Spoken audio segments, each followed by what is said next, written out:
Good afternoon, everyone. On behalf of Iora Ecological Solutions, I extend a very warm welcome to all our distinguished speakers, our moderator, and everyone joining us online today.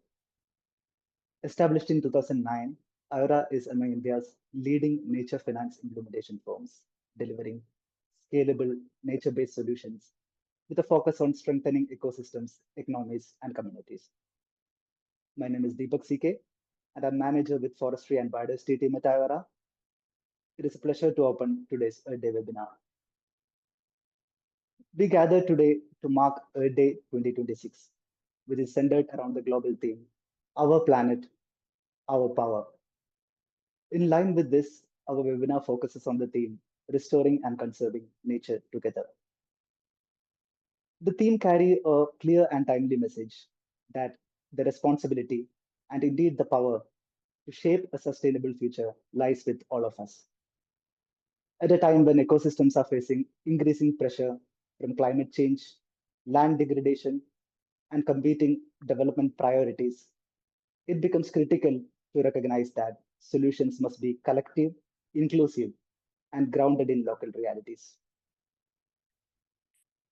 Restoration and conservation cannot be viewed in isolation. They are closely linked with livelihoods, economic systems, and governance processes. What is increasingly evident is that community-led efforts, when supported by enabling policies, strong institutions, and private sector engagement, can create outcomes that are both impactful and scalable over long term. Today, through today's discussion, we aim to explore how collaborative and community-led approaches can drive nature restoration, how policy and practice can be better aligned for on-ground impact, and how nature positive practices can be integrated into value chains and production systems. Today, we are privileged to have with us an eminent panel of speakers bringing diverse experience across public development and private sector. We have Mr. Prabhash Chandra Ray, former Principal Chief Conservator of Forests and Chief Wildlife Warden, Karnataka, with over three decades of experience in wildlife conservation and natural resource management. He has led large-scale watershed development and afforestation initiatives, helping improve climate resilience for rural communities in the state. We have Mr. Yogesh Sawant, Chief Thematic Program Executive at BAIF Development Research Foundation, with extensive experience in agroforestry, climate resilient agriculture, and rural livelihoods. He has been instrumental in scaling the Wadi agroforestry model, benefiting thousands of tribal families across the country. We also have Mr. Kancham, founder and CEO of Krishikan, working at the intersection of regenerative agriculture, technology, and market-linked farming systems. He has extensive experience in building traceable, sustainable value chains, strengthening smallholder farmer participation in markets. We have Mr. Neju George, CEO of Industree Foundation, with over 2 decades of experience in building community-based enterprises and sustainable value chains. Industree empowers rural women through collectively owned market-linked enterprises, particularly in bamboo and NTFP value chains. Guiding today's discussion is our moderator, Dr. Rishi Kumar, Assistant Vice President at Iora, who brings over 2 decades of experience in biodiversity conservation, ecosystem restoration, and natural resource management. He has worked extensively across landscapes on integrating community-based approaches with ecosystem services and climate resilient initiatives. With that, I would now like to invite Dr. Rishi Kumar to take the session forward and lead us through what promises to be a very insightful discussion. Thank you, and over to you, Rishi sir. Thank you, Deepak. Thank you for introducing all the panel members. Good afternoon, everyone. We are a warm welcome to this Earth Day 2026 webinar. The theme of this year's Earth Day is Our Power, Our Planet. We are basically looking into restoring and conserving the nature together. And this is a very critical moment when we are looking at mainly the restoration and conservation not only as the environmental priority, but it's a central to uh, climate resilience, livelihood, and long-term economic sustainability. So this restoration and conservation is something which is our focus, but with also like community based, like community involvement, community empowerment.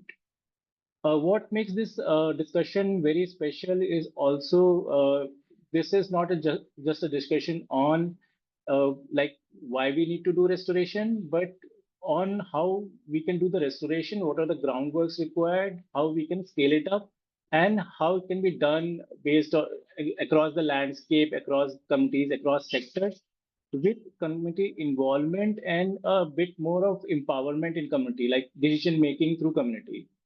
And Deepak has already introduced the distinguished panel, but I just wanted to say that like we have a very strong panel which has focused on policy, on-ground implementation, on community enterprises, agri and forestry value chain, and market systems. I think this is a mix of skills or mix of experience needed for it's the kind of combination needed which can take this from just the intent to an impact. Like we have an intent to work on restoration, conservation through community involvement, but to reach the impact, I think these skills are very much required. Just a couple of minutes on how this program will be followed up. Like I'll be asking each panel member a question, and then we go on to the next panel member. So we'll have different rounds of it. I will request all the panel members to stick to about 5 minutes timeline for answering a question, so that we have multiple rounds of that. There's no particular sequence, but whatever comes to my mind, and we can go through that. And ultimately, like there is no special Q&A session for this discussion, but I request all the participants to send their questions to us, and also the panel member they want the answer from. So we will ask the questions and get back to you with that. Now, I would like to straightforward jump into the discussion to avoid any wastage of time. So let me start with Prakash Ray sir, who has an extensive experience in forest department at PCCF Wildlife in Karnataka. He has extensively worked on afforestation, watershed programs, and community-based forest management.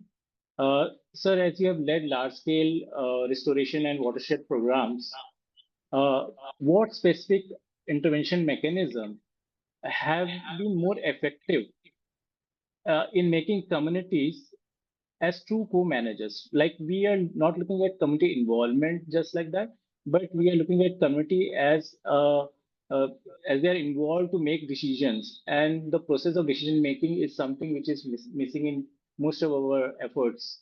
So what? How can the community turn from just a participant, person who is getting some co-benefits, to an empowered community? Over to you, sir. Thank you, Dr. Rishi. Um, Today's this theme of on Earth Day webinar is a very timely reminder of what all we have been doing and what we need to do regarding the nature-based solutions and on the multi-scape landscape. I have been working in the forest department, in the watershed department, in the horticulture department, in the rural development department over more than 3 decades. Your question of how community can take decisions. For that to happen, and like it was happening, for example, I'll give my own example of the afforestation program, successful afforestation program in Bidar district way back in 2003 to 2006 under National Afforestation Program. So first of all, there has to be a policy framework, and there has to be institutions. The institution at the district level was the policy framework of National Afforestation Program from Government of India, which is there in case of afforestation program, which is there in case of watershed development program, like earlier IWMP, now PM KSY 1.0, now 2.0 is there. Similarly, in the rural development program, So on policy framework has to be there, then there has to be institution at implementing at the minimum at the district level. So that we had in case of forestry program, rural development, as well as commercial program. Then there has to be a community which has to own up the program, which has to implement the program, and which has to take decision. So in case of forestry program, we had the village forest committees. In case of watershed programs, we had the watershed committees. In case of tank management program, like I was implementing Sujala 3 World Bank projects and the community-based tank management project, the tank user groups. So at the village level, there has to be community. The community should know the guideline. Community should know what all can be done, cannot be done through awareness program and capacity building program. And then community, the planning has to be involving the community. If the planning is done properly, involving the community, of course, with technical support from the concerned department, then what plan will be prepared, and thereafter implementation responsibility also on decision making on the community. So with this, whatever program will be done, community will own it, and community will simply not be a beneficiary or simply not be a just scheme recipient. And we can expect the successful program can be successful. I tell you the National Afforestation Program which I implemented in Bidar and Chikmagalur, the Bidar was awarded at the Government of India level in the President Bhikshmit Award. Even in the watershed program, whether it's a Sujala World Bank program or PMKSY program, IWMP earlier programs, or even rural development program. So any program which if it has to replicate, if it has to scale up, if it has to sustain further, the program has to be planning has to be at the involving the community, decision making has to be at involving the community, even the financial expenditure, the community has to be involved. Basically, community has to make the payment, has to take decision in the Gram Sabha. Beneficiary selection also has to be in the Gram Sabha or in the village forest committee or in the various at the grassroots level. Then these programs will be successful. This program will be owned up, and this whatever the intervention has happened, that has a higher chance of making it to the outcome stage where the real income starts flowing, where the assets start yielding in terms of higher productivity, in terms of higher biomass, in terms of higher income. So this is what is required. See, so government has to give actually the policy framework, and the community has to be allowed to take decision. It has to plan and it has to implement. And the district level, the implementation machinery of the concerned department in the technically it has to support, and jointly it has to take it forward. Sir, thank you very much, sir, for the wonderful insight that whatever planning is there for a program, any kind of program which is implemented across the community areas, like it's not just the policy, it's not just the capacity building, but I think the planning itself should take into account that the ownership and even more the decision making comes from the community. Thank you very much, Absolutely. sir. Yeah. I now move on to our next panel member, Mr. Kancham, who's co-founder of the Krishikan and has been working very closely with the community, with the farmers, and building supply chain and strengthening the market linkages. So my question to you, sir, is from your experience working with farmers and communities in the value chain sector, like what actually does what actually drives the adoption of the sustainable and regenerative practices? Is it just the economics, or it is also the risk reduction or market linkages? And let me explain these terms also in a way. Thank you for inviting me to this session, and happy to share my experiences.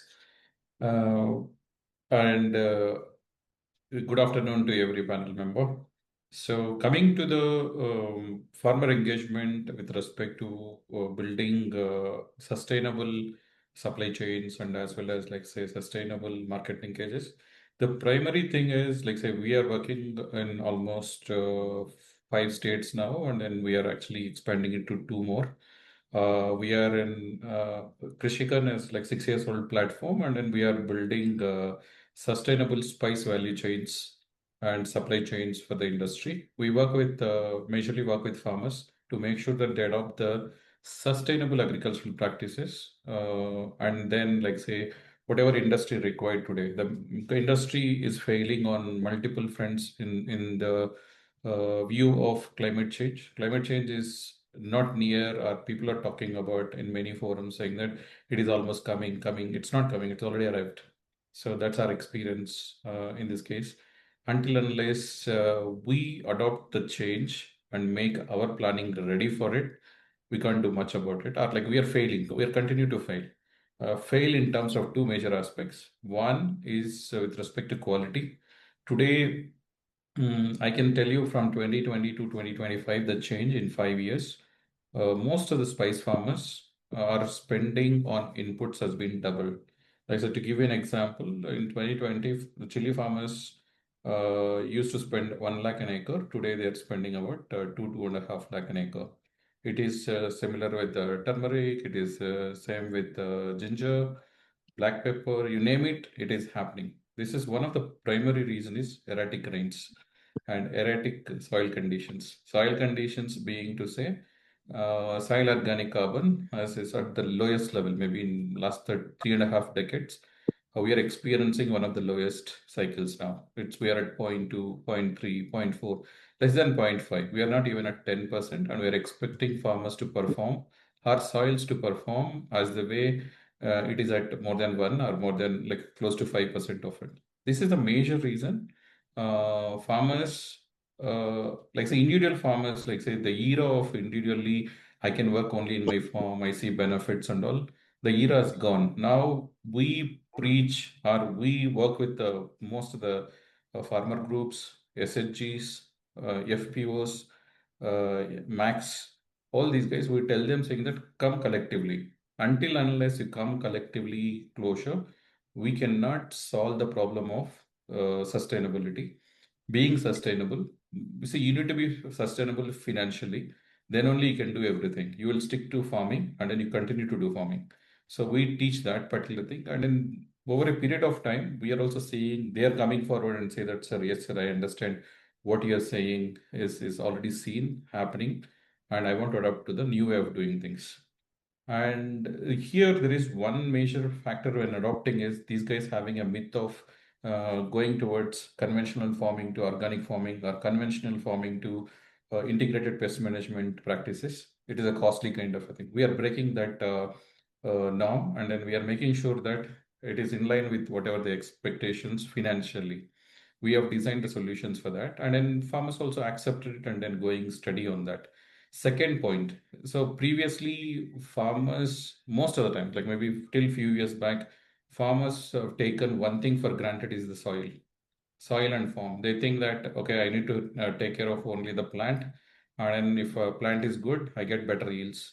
Now they realized in last 3 years, there was a huge outburst of black thrips in most of the spice crops, and which caused a dent to their financials. Like say they spend about 2.5 lakh, they got only recovery of 20 to 30,000 rupees per acre.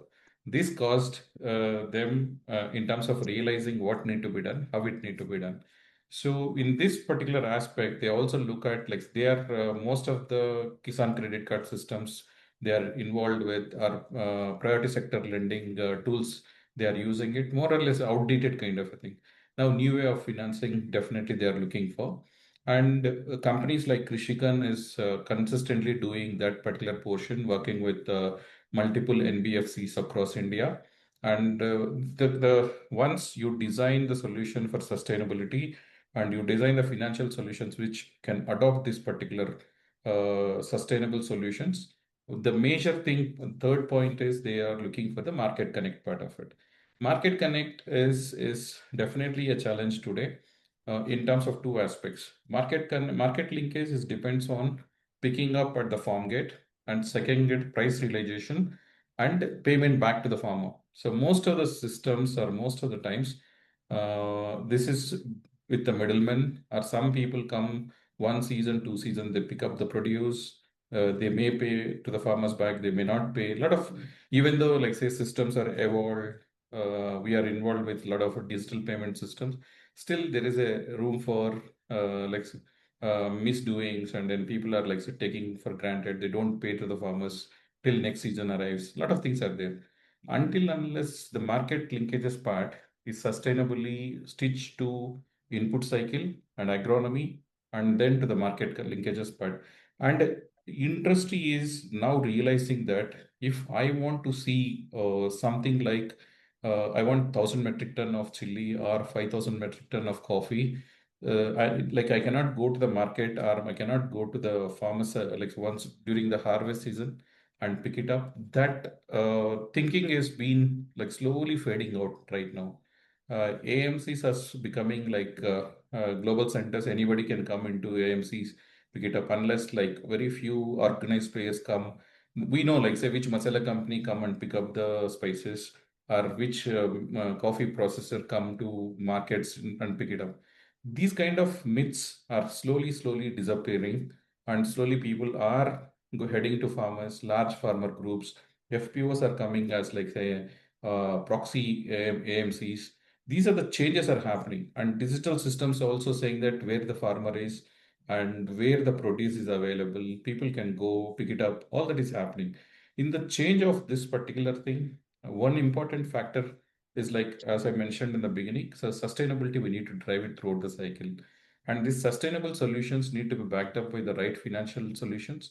And third important thing is both the things will be successful only when there is a proper market linkages to set it up.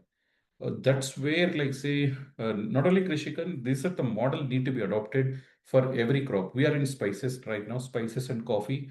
We are in 4 states now, expanding into Northeast also for these crops.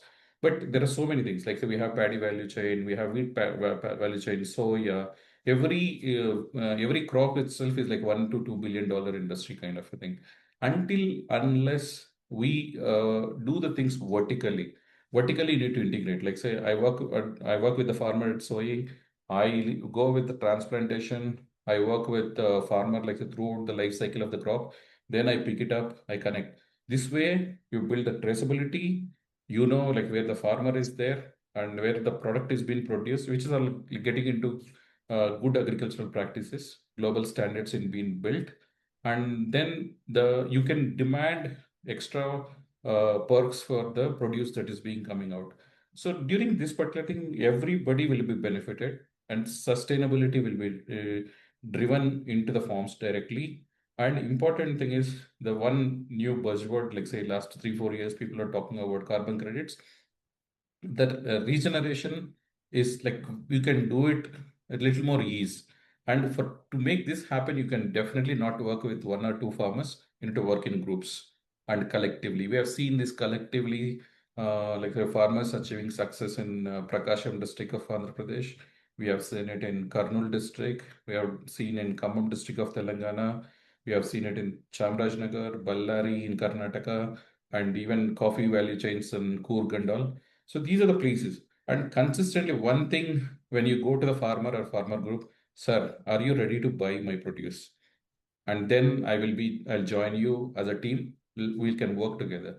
You tell us, like, say, it may take 1 or 2 cycles, but definitely I will work with you if you're ready to provide market linkages.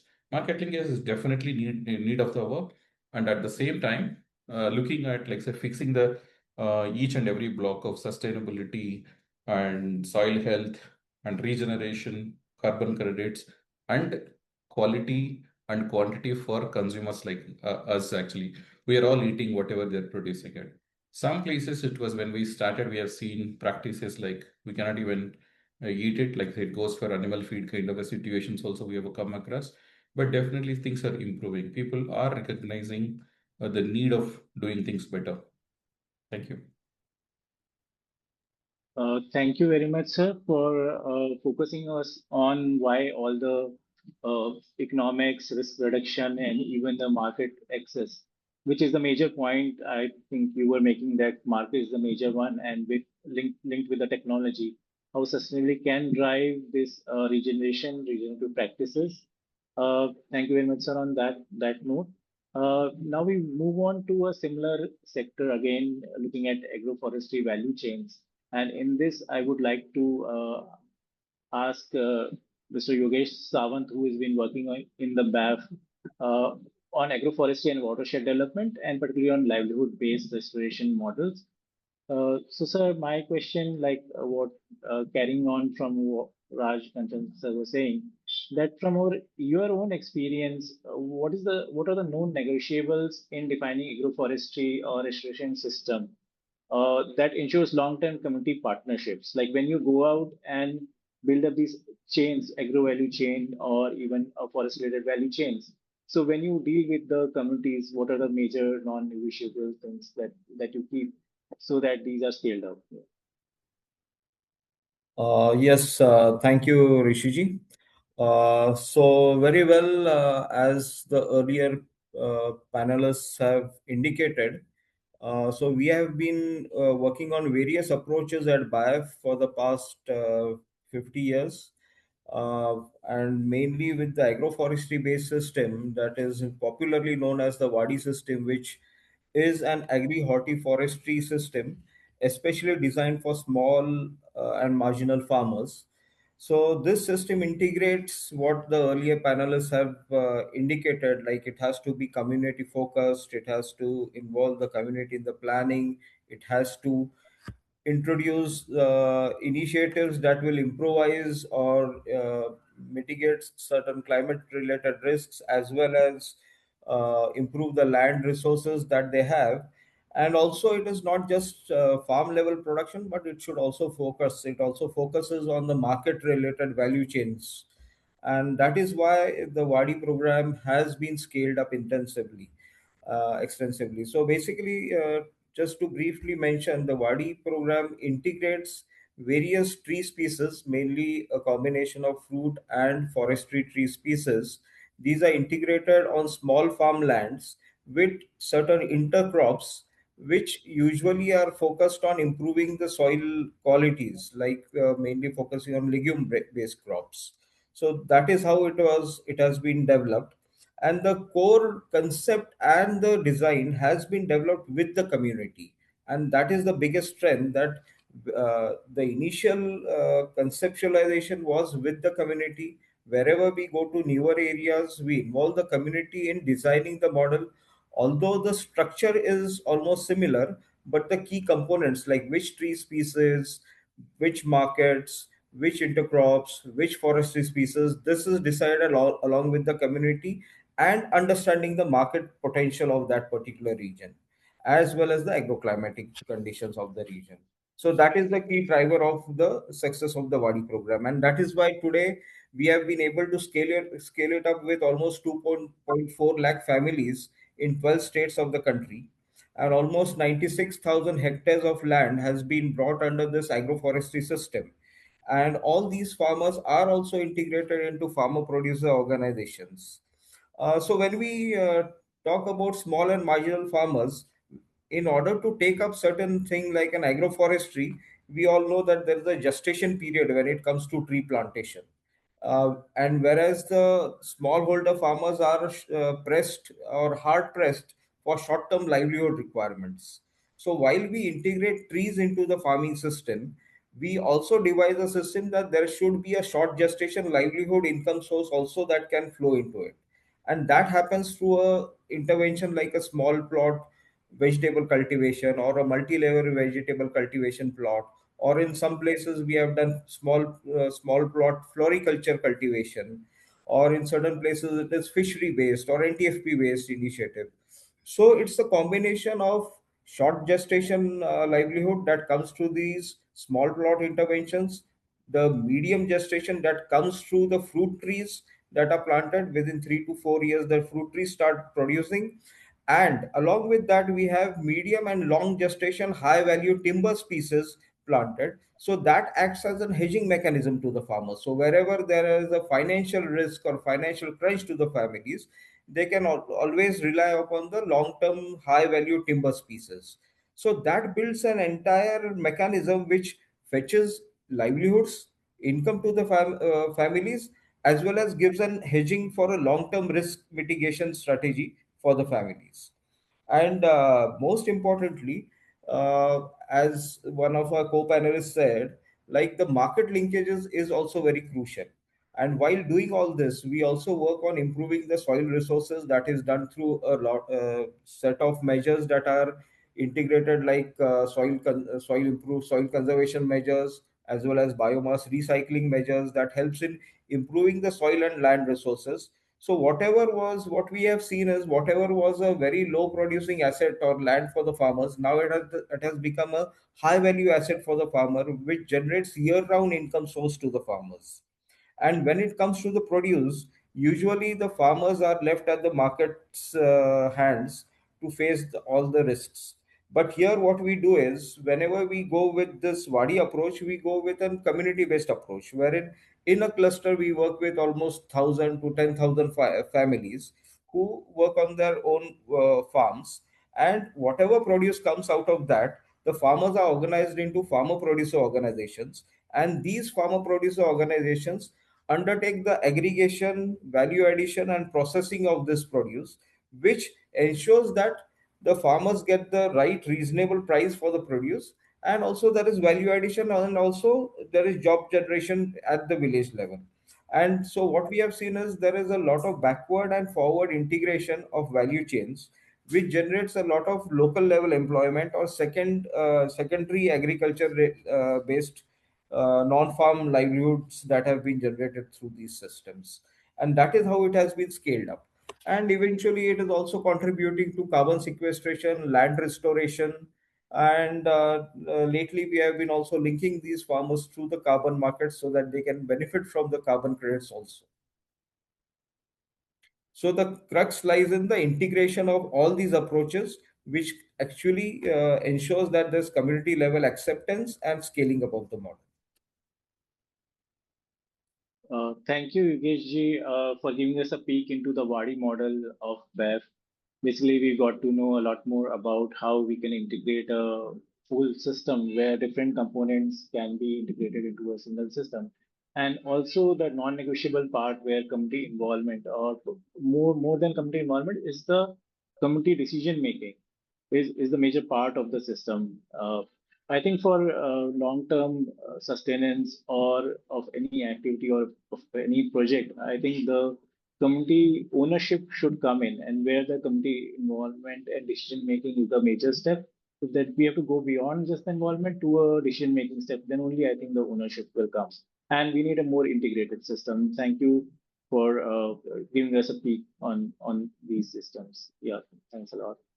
Uh, Coming to our next panel member, Neju George, who is the CEO of Industree Foundation. I find this name a little like it's a very interesting name. Maybe we can talk a little bit about it also. Like it, he, like this organization has been instrumental in building large-scale community-based value chains, and particularly around bamboo and NTP, but also by involving women-led enterprises. I think the name reflects that. So my question to you is, as a registration-linked value chain scale-up, how do you ensure that market growth do not lead to ecological stress or there is over-extraction? And how do you involve the communities in like taking a tab on that? Yeah. Thank you. Good afternoon. It's not easy to be in an afternoon session, so I'll keep my answer short. See, one of the major things that Industree Foundation works in is creating enterprise value chains. As opposed to many of the people who have started from production into markets, we have actually started from markets first, then went into production. Now we have got into regenerative landscapes, right? So our journey has been quite the opposite. Historically, we have run retail chains, large retail chains, with today's peaks. That's why our producer collectives, the women-owned enterprises, are able to export to over 50 countries in the world, right? The products created, we basically deal with the home and the decor, nature-based solutions using natural fibers. This is the overall work that we do. But so first, we have actually worked on the market side first, right? And after years of working on the market side, we said we have to actually work on the enterprise development part. And then we have, after working years on the enterprise development part, we have figured out that we have to actually go back into ecology and look at restoration, look at regenerative landscape. So our journey, so I empathize with all what other people have said. Now, when you speak about overexploitation of natural resources, right, that is one of the questions that you raised. I think I can give you 2-3 examples. See, our large value chains historically focused on utilizing waste, banana fiber, right? So that was more like a waste to wealth kind of a program. So we have never faced the issue around overexploitation of resources towards enterprise development. The second value chain, what we call the biodegradable leaf plate value chain, which is in Odisha, we use basically sal and siali leaves. Historically, we were using sial, this Bahunia Wali, or now we have actually moved to sal, right? Because siali is a reticent creeper. So we have tribal women going out in the forest of Odisha and other places. And while we started utilizing that for biodegradable leaf plates as a replacement for plastics, we realized that the source of the raw material might be an issue. So over the last 3-4 years, what we have shifted the market to is how do you make biodegradable leaf plates through sal leaves, right? Because sal trees are plenty available, you don't have the issue. And in that sense, how do you, and that was actually very led through the community. The women who are going to the forest explained to us, and we have created a completely new value chain where historically community markets which preferred siali leaf plates. Why siali? It is naturally antibacterial and antifungal, but it also stays green after it dries, right? We have moved the market to accepting sal leaf as a biodegradable leaf plate product. But actually, our work around bamboo is where I think your question is extremely relevant, because we have actually, you see, most of the bamboo, about 80, 90, 95% of bamboo in the country today is grown within the forest, right? So though we are the second largest producer of bamboo, we are also the largest importer of raw bamboo in the world, right? So it's a bit of a paradox. So what did we do there, right? So we have actually about 30,000 women would have planted in this last season. We are expecting about 100,000 women to plant bamboo in small plots, right? 1/3 acre of land. We are looking at very small marginal farmers, women farmers, aggregating them together, getting into collectives who produce the right bamboo in the right agroecological and agroclimatic zone. Now, so as we come from the market, you see all our enterprises are SMETA certified, right? Basically, it's an ethical trade audit certification, which is for all the enterprise we do, we take a really serious view about all our audits and our certification. We used to supply to groups like IKEA, where the compliance is on labor, the compliance is on environment, the compliance on every bit of material that we use are strictly audited by even surprise audits. So SMETA in terms of the production capabilities, and in plantation with bamboo, actually we have India's first Forest Stewardship Council certified forest management plantations have been developed by us, right? Historically, we have never had any work on plantations, but we focus really strongly on certified traceable systems. In fact, 6,700 farmers of ours have got FSC certification this year, and we are hoping to spread it to the entire country, because for a certification, because of our experience with organic and other stuff, people feel it's very difficult. But we find that as a big premium for our work, because we believe when communities from production itself, we are certified, we are auditable, and then the supply chain takes it over, and whether we can get it in the right markets globally. How do you create materials which, so within bamboo, we do FSC, which is a forest management certification. So if you look at, I said of banana, I said about the NTFE leaves, where we change the raw material because we don't have metadata around it. And with regard to bamboo, we know species and things like that, where already supply chain systems are really quite formed, certification systems for production, for regenerative landscapes, and the markets are existing. So this is how we hope there's no claim. People can still over-harvest, people can still over-exploit, right? And when there are no checks and balance, it happens. But we are hoping in our model, we can take care of all of that. Thank you.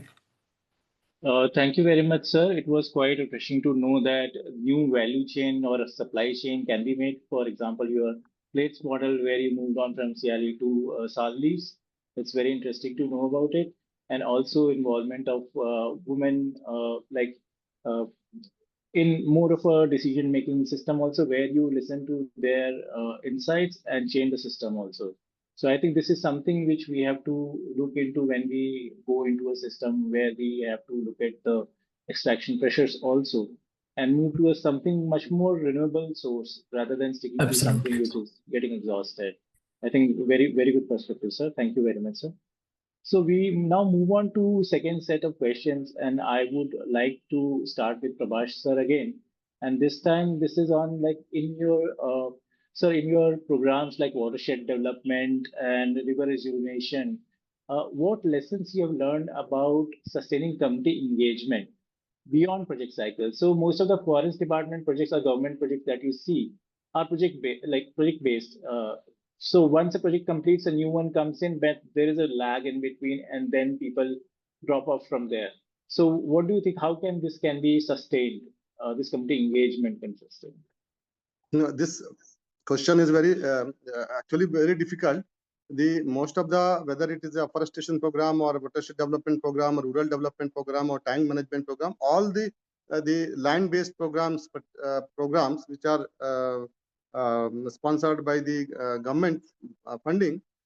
In this, the sustainability is the issue, and after the project cycle, what happens to those assets? So that is an issue. So, and therefore, like I tell you, in the forestry programs, when the village forest committee is formed and the micro plan is prepared, and the some whatever the forestation program or an NTFP management program or any other program is done. So whatever there is a model in the guidelines also framework it is there, and the legal and the policy framework also is there, that when the revenue which is comes from that, so that part of it goes into maintenance of the asset. Similarly, in the watershed program, when individual like a tree plantation program on individual land or bunding or any other work is done, so some percentage of the asset construction cost is contributed by the beneficiary, and which goes into a pool. And this amount we call is watershed development fund. And in Karnataka, we had issued a GO, government order, and constituting these funds. So these funds shall be utilized after the project funding is over. Those the committees will use these funds for maintaining the community assets, like the check dam or like any other community structure which is done, that have to be managed. Similarly, in the tank management project also, the tank user groups will maintain those tanks from this the contribution collected during the project implementation.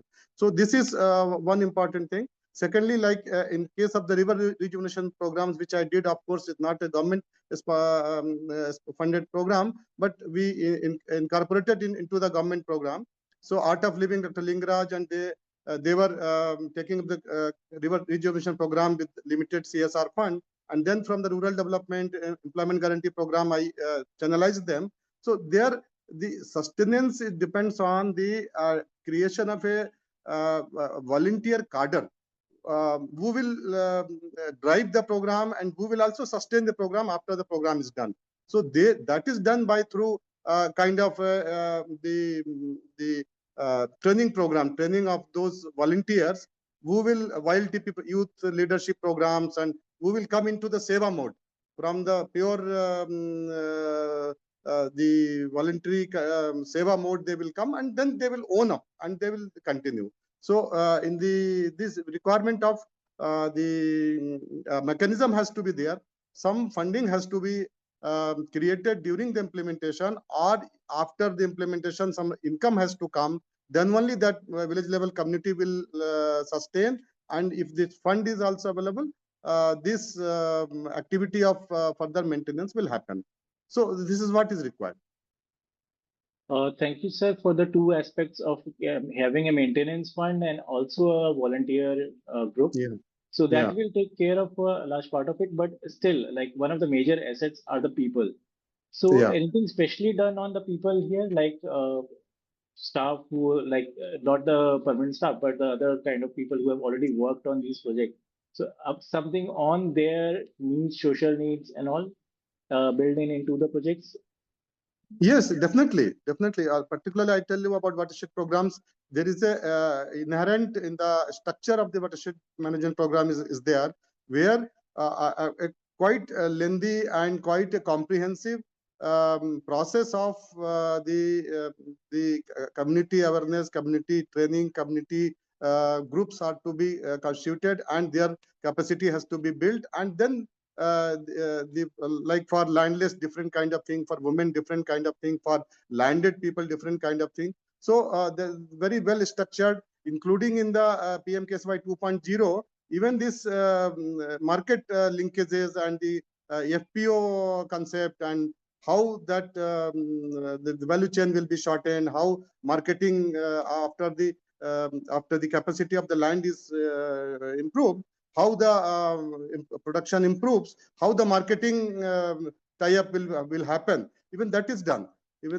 So the crux lies in the building the capacity at the grassroots level in the community, as well as in the grassroots level of the departments. Nowadays, the projects which are coming up are having this model built in, where they contribute socially also, and also in building capacity and involvement of the communities after the project gets over. Absolutely. So that's something very important, that it carries on until something else comes in to bridge the gap in between projects. So that's a very nice thing to tide over, like loss of people in a project, loss of what kind of capability they have coming for the next project. Yeah. Thank you, sir. Thank you. Thank I have a next question for Raj Kancham ji. As you talked about a lot of technologies, bit more. Can you tell a bit more on the kind of technologies, data system that can be created or you created on tracing, traceability, better price realization, and just so that the community trust is also there, supporting the nature positive agriculture if it's there, or any kind of like nature positive restoration practices, conservation in some ways. Yeah. So detail is captured from the farmer, and then farmer group, like say farm and farmer, both the details like say we collected and we recorded. We built an ERP system for this, and then it was like majorly data collection is done through our employees on the ground. And recently, we also integrated satellite APIs into this, so that farmers can do the self-servicing of this their farms, starting from sowing to harvest. What are the activities that they are doing it? What are the spending that they are doing it? Like each and every input that is being recorded. And this data, like say, whenever farmer, like say, the ready for harvest, so we collect, like say, during the like say nursery stage, what they have done it, what is the transplantation stage, what they have done it, during the growth phase, what they have done it, and what during the harvest stage, what are the actions they have taken it, what are the inputs they have used it. So most of the times, not most of the times, 100% of the times, we encourage them to use green chemicals. So green chemicals being like say toxic wise, we educate them, like say that you can see the triangle with the green and blue chemicals. So these are like say changing the game at this point of time completely. And that is the game changer. Even you want to drive the sustainability with respect to the quality, and you want to do it anything to do with like say the soil and regeneration, lot more things actually. And residues is the one major thing when it comes to play when you want to do the market linkage part of it. So these are the things are captured, and then we build a QR code when farmer harvest is completely done. When we are bagging it, we put this QR code on the bag. So farmers, like say when you scan it, like the buyer is given access to this QR code scanner, and then they can scan it and see, link will be given to them. They can see, like say, what are the inputs that they have used it, and then they can even cross verify saying that these are green chemicals or not. All that can be done. And then sometimes they also ask for like say some kind of help in terms of like what is what this chemical I never come across, and all, because we use a lot of biologicals also. This is another point that we learned of late, like say in last 12 months, is move from regular traditional way of doing pest control, like say use biologicals as much as you can, There are some good biotech companies out of Genome Valley, Hyderabad, that are working in this space. Pick up those solutions and make sure that these biologicals are, like, say, knocking out at least 85% of the pest with a minimum effort. You don't need to go and spray for every possible pest. You don't need to do that. It is up, like, say, if at all, some companies, like, say, you can go with your problem, they are providing the biological solutions for it. So when you need to adopt this, and then you need to adopt this at a scale. You cannot do it like one farmer is doing and two farmers is doing, kind of. You need to adopt it at a scale. Then only the change can, whatever we are thinking or working for, is possible. Anyway, like, so one major thing for them to get into the program is market linkage as part of it. Because if I follow doing all this, definitely, like, say, there is a market will be provided and my value is appreciated. That appreciation can go with like 2-3% when compared to the market price. And then it could be like, when situations of overproduction is there, people can sell their produce first without any hassles. These are the things, these are the use cases, these are the situations have come in last 10-15 years. Most of us would have come across as we are in agribusiness management. And then these are the small things. And then the technology adoption and how this has been implemented in reality is like we are showing them back, and then they are very happy to adopt to this. And last important point is, at the end of the crop cycle, we are giving them balance sheet kind of a thing. Okay, you spent 70,000, you planned for 1 lakh, but you spent only 87,000, and you are expecting, like, say, 20 quintals, you got 22 quintals, and realization is 15,000. So this is your earning, this is your spent. So you can, this is a balance sheet kind of a thing. Such kind of scenarios, like, say, appreciated by farmers, and then, like, say, the adoption is happening at the ground level at this point of time. Thank you. Thank you, sir. Thank you very much for the insight into how we can track the inputs and how we can track it through a API and a QR code itself. And this is very good way how people can see how sustainable the products are. I think this can be built into a system very clearly. Thank you very much. Yeah. As we are very short on time, moving on to Yogesh ji. So what are the biggest challenge in scaling agroforestry across diverse geographies, especially in terms of institutions, financing, and farmer capabilities? Right, yeah. So we have seen that agroforestry has multiple benefits and it has been demonstrated, piloted. Also, there are various academic studies. And the best part is India was the first country to introduce the agroforestry policy. However, there are certain bottlenecks in scaling. And just to mention a few, first and foremost, the models or the approaches have to be tweaked to the small and marginal farmer requirements, because more than 85% farmers in India are small and marginal farmers with very less land holding and a lot of pressure on meeting their staple requirements or food requirements. So the models have to be devised in such a way that it meets their requirements. Secondly, land tenure and land rights, because agroforestry means long term investments on the land. So once you plant the trees, they have to stay there for at least 15-20 years. And unless and until the land tenures and land rights are very clear, uh, there is hesitance among farmers to actually invest that much of time and money in that. Thirdly, there is labor and migration issues also. Like, unlike seasonal crops, trees require tending in the initial years for the entire year, and so it requires, like, the farmers, somebody has to stay around with on the farm to look after the trees. And in many places we see that there is almost seasonal migration in most of the parts of the country, wherein after the harvest of Kharif or rather even the Rabi crop, there is migration. So then to there has to be mechanism to mitigate that challenge also. So in the Wadi system, we have developed certain incentive system which helps in mitigating that migration related risk, so that there is proper tending of the trees in the initial 3 years. And once after 3 years, then the trees are stabilized. There is little care that is required.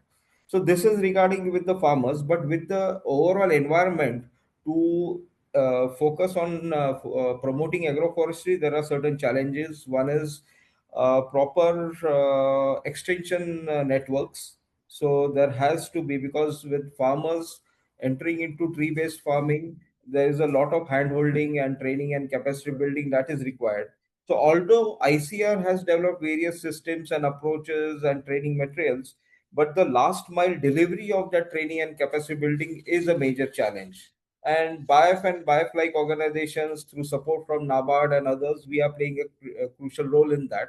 But that needs further strengthening.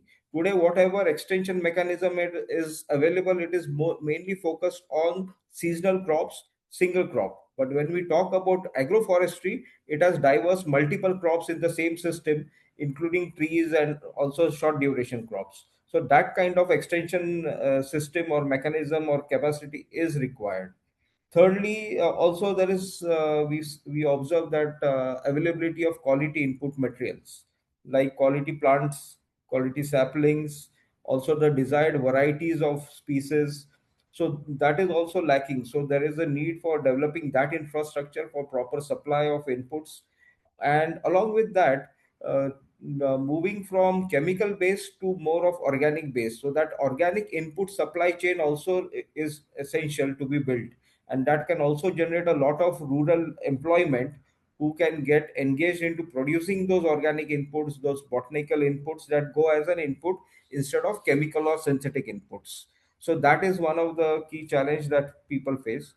And by and large, we see that with respect to small farmers, financing is also another challenge, because any agroforestry system, there is an initial heavy investment that is required.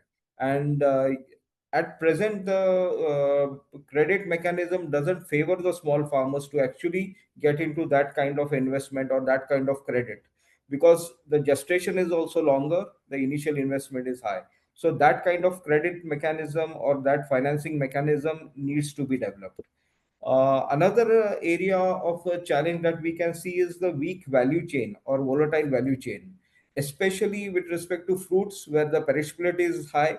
The farmers, there should be clear mechanism wherein farmers get the fair price for the produce. They are able to access processing mechanisms also to get value addition to the produce.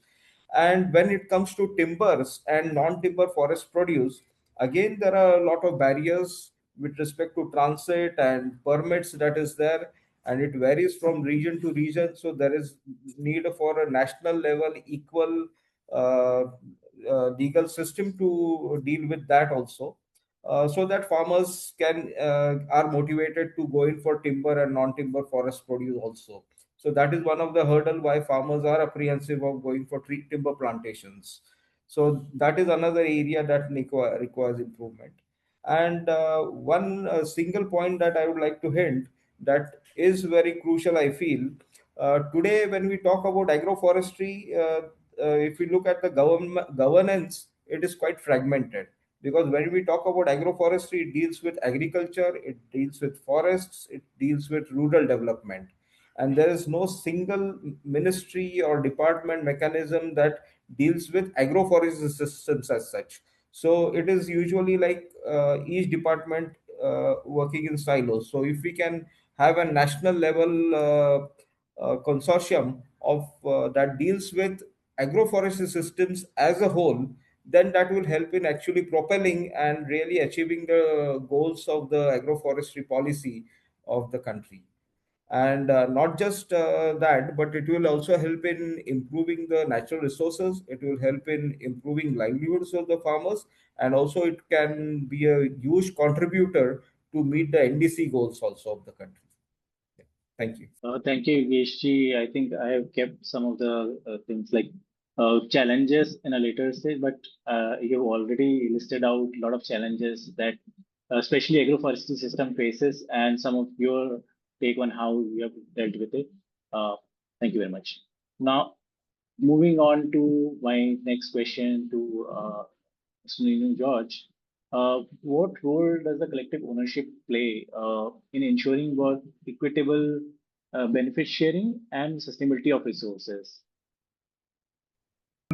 Thank you, but I think since there's no time, I can skip the question. We should allow the audience who have been listening patiently to us for the past hour at least they should have a chance to ask one question and anybody of us can answer. If that is not too much of bother. I have a We've lot of asked them to answers, submit but I their think questions, and we'll be like getting these questions to you and getting your response back. I don't see any question in the chat right now, but we can if open you and feel ask something- somebody if you want. If anybody has a question, maybe one of us could answer And that. anyone has a pertinent question that you think is very appropriate for this moment?